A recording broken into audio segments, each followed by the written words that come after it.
யாருக்காவது ஜாதகத்துல கால சர்ப தோஷம் இருந்தா, சர்ப தோஷம் இருந்தா, திருமணஸ்தானத்துல, புத்திரஸ்தானத்துல சர்ப கிரகங்கள் இருந்தா, அவங்களுக்கு நான் நிறைய பரிகாரங்கள் சொல்லியிருக்கேன். தமிழ்நாட்டில் இருக்கக்கூடிய சர்பதோஷம் நீக்கும் கோவில்கள் சொல்லியிருக்கேன், பாசுரங்கள் நிறைய சொல்லியிருக்கேன் இல்லையா? அந்த மாதிரி யாருக்காவது சர்பதோஷம் இருந்தா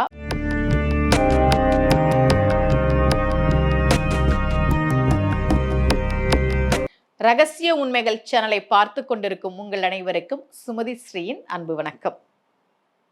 இந்த பகுதியில் நம்ம நிறைய பரிகார முறைகள், பரிகார தலங்கள், ஆன்மீக கேள்வி பதில்கள், ஆன்மீக சந்தேகங்கள், என்ன பிரச்சனைக்கோ என்ன மாதிரி வழிபாடு பண்ணணும்னு தொடர்ந்து பார்த்துக்கிட்டு இருக்கோம். பாம்பாட்டி சித்தரினுடைய குரு பூஜை அன்றைய தினம் வாய்ப்பு கிடைச்சதுன்னா கோயம்புத்தூர்ல மருதமலை முருகன் கோவில்ல பாம்பாட்டி சித்தர் சந்நிதி இருக்கு.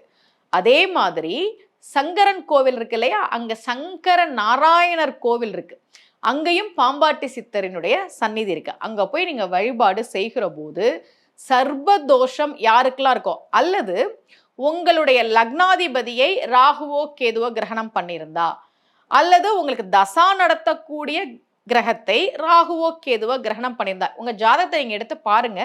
ஏதாவது கிரகணம் ஆகியிருந்தால், சர்பதோஷம் இருந்தால், அவர்கள் வருகிற டிசம்பர் 15ஆம் தேதி அன்றைக்கு பாம்பாட்டி சித்தர் சந்நிதிக்கு போய் வழிபாடு செய்கிற போது 2 இடம் சொல்லியிருக்கேன். ஒன்று சங்கரன் கோவில், இன்னொன்று கோயம்புத்தூர்ல இருக்கக்கூடிய மருதமலை முருகன் கோவில். நிறைய பேர் கோவிலுக்கு போகிறோம், அந்த பாம்பாட்டி சித்தர் சந்நிதி வந்து கொஞ்சம் தள்ளி இருக்கும், படிக்கட்டு இறங்கி போகிற மாதிரி இருக்கும். அது நிறைய பேர் அங்கே போகிறதே கிடையாது. நான் என்கிட்ட ஜாதகம் பார்க்குற கிளைண்ட் கிட்ட வந்து நான் சொல்லி அனுப்புவேன், நீங்கள் பாம்பாட்டி சித்தர் சந்நிதிக்கும் போயிட்டு வாங்கினேன். அதேமாதிரி தான் சங்கரன் கோவிலுக்கு ரொம்ப பிரசித்தி பெற்ற கோவில் அந்த கோவில். அது வந்து கொஞ்சம் தள்ளி இருக்கு. பாம்பாட்டி சித்தர் சந்நிதின்றது கோவில்ல இருந்து கொஞ்சம் தள்ளி இருக்கு. அதனால நிறைய பேர் அங்க போக மாட்டாங்க. நான் நிறைய பேரை நீங்க போனீங்கன்னா பாம்பாட்டி சித்தர் சந்நிதிக்கும் சேர்த்து போயிட்டு வாங்க அப்படின்னு சொல்லுவேன். வாய்ப்பு இருப்பவர்கள் கோயம்புத்தூருக்கும் மருதமலை முருகன் கோவிலுக்கும், அதே மாதிரி சங்கர நாராயணன் கோவிலில் இருக்கக்கூடிய பாம்பாட்டி சித்தர் சந்நிதிக்கும் போய் வழிபாடு செய்யுங்கள். ரொம்ப முக்கியமா யாரு பண்ணணும் அப்படின்னா, சர்ப தோஷத்தால கஷ்டப்படுறோம், அல்லது சில பேருக்கு ராகு தசை நடக்கும், அல்லது கேது தசை நடக்கும். என்ன பண்ணுறதுன்னு தெரிலமா, ரொம்ப கஷ்டமாக இருக்குது அப்படின்னு சொல்லுவாங்க. இந்த கேது கூட அது ஒரு ஞான காரகன் இல்லையா, கேது கிரகம் அப்படின்றது அது ஒரு 7 வருஷம் தான். ஆனால் ராகுன்றது அது 18 வருஷம்.